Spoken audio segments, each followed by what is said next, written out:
Hi, beloved. This morning, I want to just say that in the very beginning, when Creator God had made all things, there was only one thing that he chose to make in his image. It wasn't animals or plants or even another galaxy. It was mankind. And it was male and female. He created them in his image.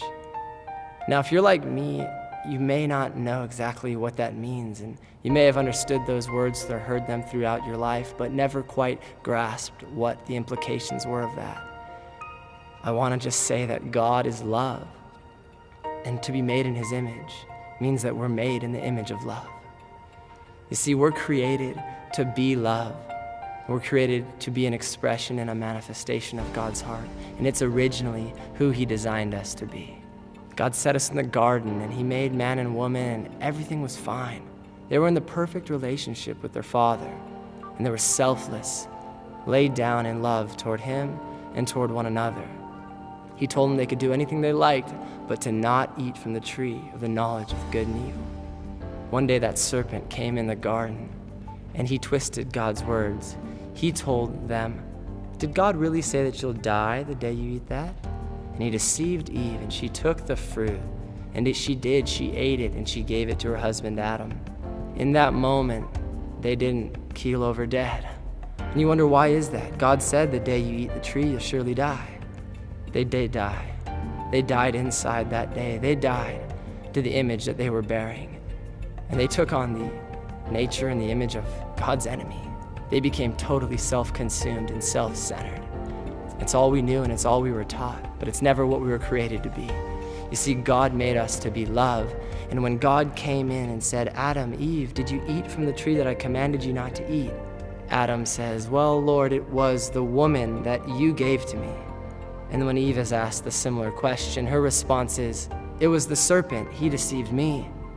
Immediately, you see the self-justification, self-centered, self-consumed, and totally self-focused.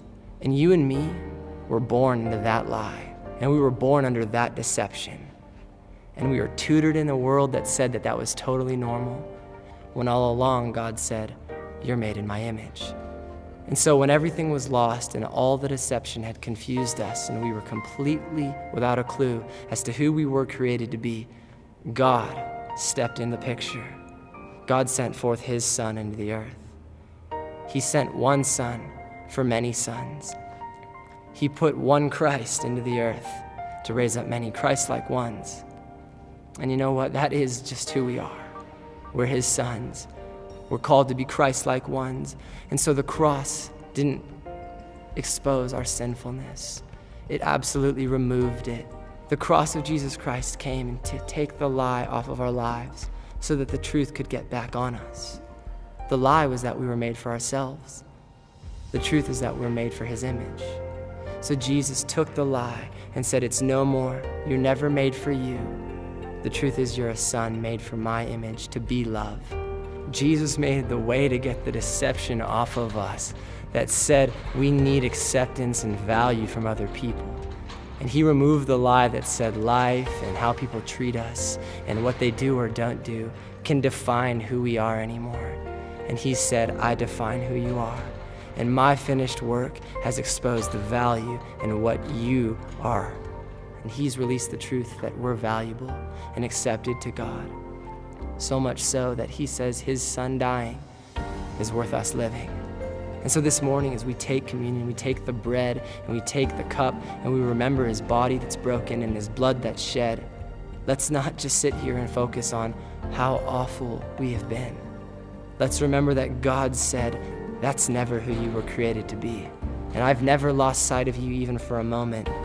And I've made the way for you to be who I originally created you to be once again." And so let's thank Jesus and reflect on the truth of our identity. We're made in his image to become love, that his glory would shine through our lives, and it might cover the earth like the waters cover the sea.